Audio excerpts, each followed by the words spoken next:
सभी का अभिवादन।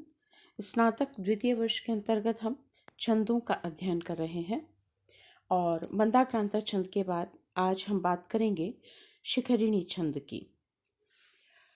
वर्ण संयोजन की दृष्टि से शिखरिणी छंद भी मंदाक्रांता छंद जैसा ही है, अर्थात मंदाक्रांता में भी 17 वर्ण की संरचना होती है प्रत्येक चरण में, और शिखरिणी छंद के भी प्रत्येक चरण में 17 वर्ण होते हैं। मंदाक्रांता छंद हमने पढ़ा मंद मंद आक्रांत करता है, धीरे धीरे अपने शिखर की ओर बढ़ता है और अत्यंत धीर गंभीर भावों की अभिव्यक्ति के लिए कवियों के द्वारा मंदाक्रांता छंद का चयन किया जाता है। शिखरिणी छंद भी मंदाक्रांता छंद की तरह 17 वर्ण की संयोजना से युक्त है, किंतु शिखरिणी छंद में कोमल और मसृण भावों की अभिव्यक्ति तो होती है, लेकिन यहाँ हम कह सकते हैं वहाँ जितनी धीर गंभीरता है मंदाक्रांता में, शिखरिणी छंद उतना ही उल्लसित प्रकृति का छंद है। इसके नाम से अगर आप इसे समझें तो शिखर का तात्पर्य होता है पर्वत का शिखर, नुकीला भाग जो उसका ऊपर का भाग होता है, और शिखरिणी यह छोटे पर्वत के लिए शब्द का प्रयोग होता है शिखरिणी पद का। तो जो छोटी पहाड़ी होती है, नुकीली पहाड़ी, छोटी पहाड़ी, उसके लिए हम शिखरिणी पद का प्रयोग करते हैं। शिखरिणी का तात्पर्य युवती के लिए भी लिया जाता है, नव युवती, षोडशी जिसे हम कह सकते हैं।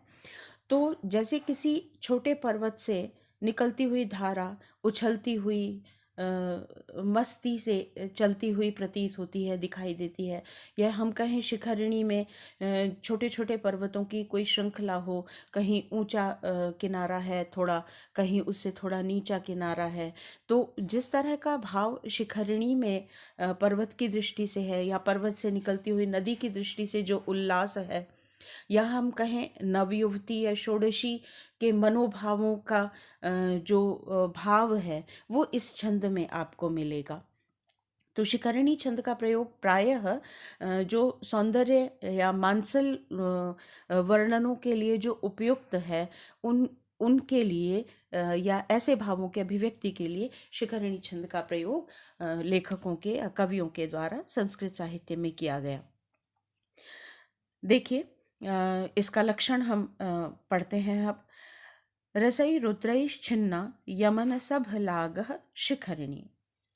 रसई, यहाँ प्रारंभ के जो 2 वर्ण हैं, ये 2 पद हैं, ये इसकी यति को अभिव्यक्त करने वाले हैं। रसई, रसों से, अर्थात हमने पहले भी मंदाक्रांता छंद के संदर्भ में इसका प्रयोग किया था रस पद का, और समझा था वहाँ पर कि रस जो है वह 6 वर्ण को अभिव्यक्त करता है, 6 की संख्या का प्रतीक चिन्ह है।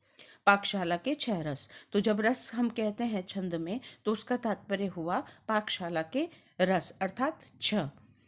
रुद्र, रुद्रों की संख्या संस्कृत साहित्य में पुराणों में वर्णित 11 रुद्र कहे गए हैं। तो रस का तात्पर्य हुआ 6 और रुद्र का तात्पर्य हुआ 11, अर्थात रस और रुद्र से जो छिन्न है, 6 और 11 से जो छिन्न होती है, अर्थात 6 और 11 पर जिसमें यति होती है, यह भाग हुआ यति को अभिव्यक्त करने वाला। और यमन सब लागह, यह गणों की संयोजना को बताता है। य का तात्पर्य यगण, म का तात्पर्य मगण, न का तात्पर्य नगण, स का तात्पर्य सगण, भ का तात्पर्य भगण, और लागह, ला अर्थात लघु और ग अर्थात गुरु। तो जहाँ यगण, मगण, नगण, सगण, भगण, लघु और गुरु के क्रम से 17 वर्ण की संरचना होती है, वह शिखरिणी छंद कहलाता है। तो जिस छंद के प्रत्येक चरण में क्रमशः यगण, मगण, नगण, सगण, भगण तथा लघु और गुरु के क्रम से 17 वर्ण हो, वहाँ शिखरिणी छंद होता है।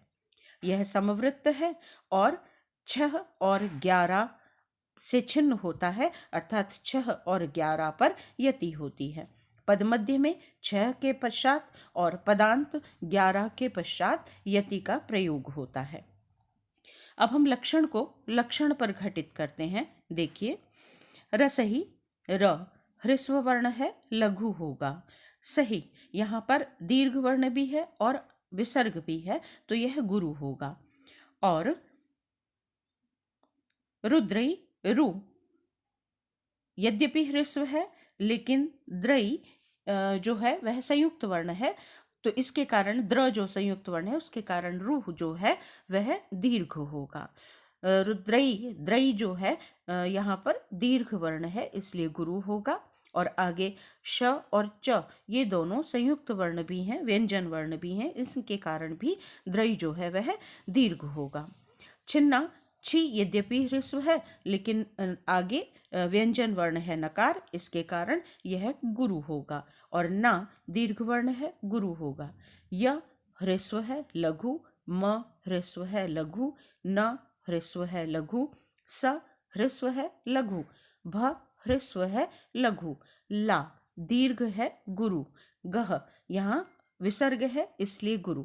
शी ह्रस्व, ख ह्रस्व, रि ह्रस्व, ये तीनों ह्रस्व हैं, इस कारण ये तीनों लघु होंगे। और णी जो है वह गुरु है, इसलिए दीर्घ है, इसलिए गुरु होगा। यहाँ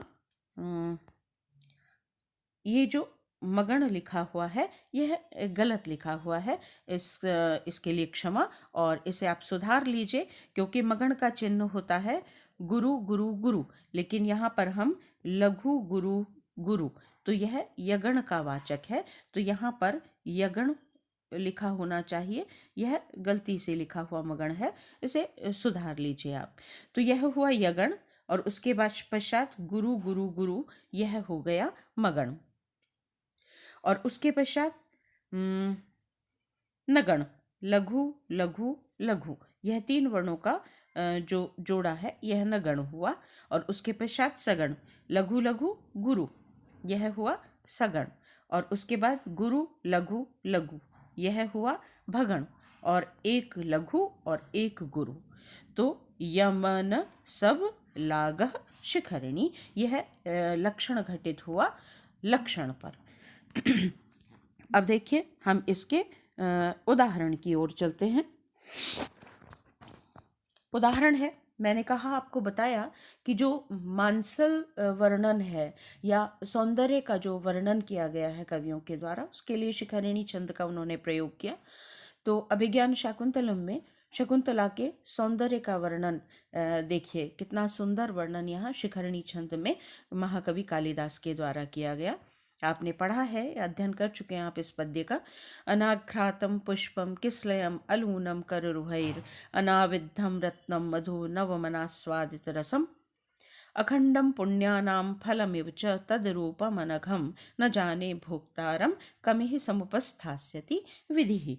दुष्यंत साक्षी है और शकुंतला के सौंदर्य का वर्णन करते हुए कह रहा है, इस शकुंतला का जो सौंदर्य है कैसा है। अनाघ्रातम पुष्पम, न आघ्रात, न सूंघे गए पुष्प के समान है, जिसे नाखूनों से, कररुहई नाखूनों से जिसे अलूनम छेदा नहीं गया है, ऐसे नवीन कोपल के समान है। अनाविद्धम रत्नम, जिसमें छेद नहीं किया गया है, ऐसे रत्न के समान है। और अनास्वादित रसम, नवम मधु, नवीन मधु के तुल्य है, जिसका अभी तक किसी ने आस्वादन नहीं किया है। अखंड पुण्यों के फल के समान है इसका यह अनघ सौंदर्य, निष्पाप सौंदर्य। न जाने विधाता ने किसको इसके भोक्ता के रूप में उपस्थित किया है। तो यहाँ पर शकुंतला के उस सौंदर्य का वर्णन किया है जिसे हम कहें अभी तक किसी के द्वारा स्पर्श नहीं किया गया, ऐसा निष्पाप सौंदर्य। देखिए, इस कोमल भाव को अभिव्यक्त करने के लिए शिखरिणी का प्रयोग किया कालिदास ने। अब हम इसकी गण संयोजना को देखते हैं। अकार ह्रस्व है, लघु होगा। ना दीर्घ है और घ्रात में घ र संयुक्त वर्ण है, इसलिए भी ना जो है वह दीर्घ होगा, तो गुरु का प्रयोग हुआ। घ्रा यह दीर्घ है, गुरु होगा, तो यह लघु गुरु गुरु। ये हुआ यगण। लघु गुरु गुरु। उदाहरण पर हम चलें।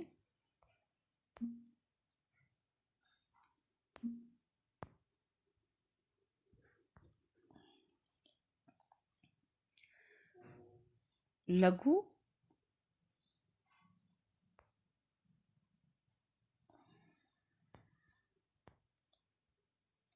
लघु गुरु गुरु, यह 3 वर्णों का जो गण है यह हुआ यगण। तम दीर्घ है, गुरु होगा। पुष्पम आगे व्यंजन है, यह पु जो ह्रस्व है उसको गुरु करेगा। और पम यहाँ प के ऊपर अनुस्वार है इसलिए गुरु होगा। तो यह गुरु गुरु गुरु मगण हुआ। की स ल तीनों ह्रस्व स्वर हैं इसलिए लघु होंगे और यह नगण का वाचक है। य म और लू, य ह्रस्व है, म ह्रस्व है, लघु होगा। लू दीर्घ है, गुरु होगा। तो ह्रस्व लघु लघु और गुरु यह हो गया आपका सगण। नम अनुस्वार युक्त है, गुरु होगा। क और र यह दोनों ह्रस्व हैं, लघु होंगे। तो गुरु लघु लघु यह हो गया भगण। और उसके पश्चात रु ह्रस्व है, लघु, तो एक लघु हुआ। और हई यह दीर्घ है तो यह गुरु हुआ। तो ये लघु और गुरु कुल 17 वर्ण हो गए।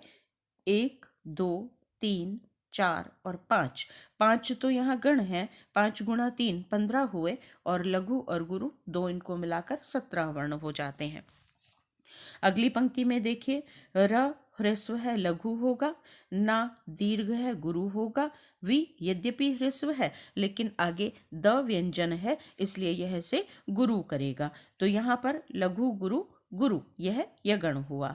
फिर धम अनुस्वार युक्त गुरु होगा। र आगे तकार व्यंजन है इसलिए गुरु होगा। नम अनुस्वार युक्त है, गुरु होगा। गुरु गुरु गुरु यह मगण हुआ। म धु और न ये तीनों ह्रस्व स्वर हैं, लघु होंगे तो यह नगण हुआ। व म ये दोनों लघु हैं, गुरु इस ह्रस्व है इसलिए लघु होंगे। और ना गुरु है इसलिए दीर्घ होगा। और आगे सकार व्यंजन है, यह भी आधा वर्ण है इसलिए यह भी इसे गुरु करेगा। तो लघु लघु और गुरु यह सगण हुआ। वा दीर्घ गुरु, दी और त दोनों ह्रस्व हैं इसलिए लघु होंगे। तो गुरु लघु लघु यह भगण का वाचक हुआ। र जो है ह्रस्व है यह लघु होगा। और स के पश्चात मकार है अर्थात अनुस्वार हुआ या संयुक्त वर्ण वर्ण कह लीजिए तो यह गुरु हुआ। लघु और गुरु यगण मगण नगण सगण भगण लघु और गुरु। और यह हुआ 17 वर्णों का 5 गणों के साथ लघु और गुरु 17 वर्णों की संरचना। इसलिए यहाँ भी यह लक्षण घटित होता है। अगली पंक्ति अगर हम देखते हैं, अखंडम पुण्यानाम फलमिव च तद रूपम अनघम। अकार ह्रस्व है, लघु होगा। ख ह्रस्व है किंतु आगे णकार व्यंजन है, संयुक्त वर्ण हुआ तो इसलिए यह गुरु होगा। और ड के ऊपर अनुस्वार है इसलिए यह गुरु होगा। लघु गुरु गुरु यगण हुआ। पुण्यानाम पु आगे णकार है, गुरु करेगा पु को। या गुरु नाम अनुस्वार युक्त है और दीर्घ वर्ण भी है तो गुरु हुआ। गुरु गुरु गुरु यह मगण हुआ। फ ल म मी तीनों ही ह्रस्व वर्ण है, ह्रस्व वर्ण है इसलिए लघु होंगे, यह नगण हुआ। व च दोनों लघु हैं। और तद्रूपम त यद्यपि लघु है, ह्रस्व है किंतु तद्रूपम में जो रकार है आधा वर्ण जो है वह त को दीर्घ करेगा इसलिए यहाँ गुरु होगा। तो लघु लघु और गुरु यह सगण हुआ। रूपम रू जो है वह दीर्घ है। तद्रु द्रु जो है वह दीर्घ है, गुरु होगा। प और म ह्रस्व है इसलिए लघु होंगे। तो गुरु लघु लघु यह भगण हुआ। न ह्रस्व है, लघु होगा। और घम यह अनुस्वार युक्त है तो गुरु होगा। एक लघु और एक गुरु। य म न स भ और लघु और गुरु। न ह्रस्व है, लघु। जा दीर्घ है, गुरु। ने दीर्घ है, गुरु। यह भी यगण हुआ। भो दीर्घ है गुरु, आधे आगे क जो है वह आधा वर्ण है या कहें हम व्यंजन है केवल, इसलिए भी गुरु करेगा भो को। और ता दीर्घ है गुरु होगा, र के ऊपर अनुस्वार है इसलिए गुरु होगा। तो यह गुरु गुरु गुरु मगन हुआ। क मी ह तीनों ही ह्रस्व हैं, लघु होंगे, नगण का वाचक हो गया। स मु दोनों ह्रस्व हैं, लघु होंगे। और प के आगे सकार है, आधा वर्ण है या संयुक्त वर्ण है, इसलिए यह प को गुरु करेगा। तो लघु लघु गुरु यह हो गया आपका सगण। थास्यति था दीर्घ है और साथ ही स जो है वह व्यंजन वर्ण वहां उपस्थित है, इसलिए भी गुरु होगा। य और ती दोनों ह्रस्व है, इसलिए लघु होंगे। तो गुरु लघु लघु यह भगण हुआ। वि ह्रस्व है, लघु होगा। और धी आगे विसर्ग है, इसलिए गुरु होगा। तो यह य म न स भ लघु और गुरु यह भी शिखरणी का जो यमन सभलाग जो उसका लक्षण है उसको घटित करता है, इसलिए यहाँ पर शिखरणी छंद का कालिदास के द्वारा प्रयोग किया गया। यह शिखरणी छंद का उदाहरण है। इसके लक्षण को और उदाहरण को आप याद कीजिए और शिखरणी छंद के अध्ययन का जो क्रम है वो है यहाँ आज समाप्त होता है। इतना ही आज के लिए, धन्यवाद।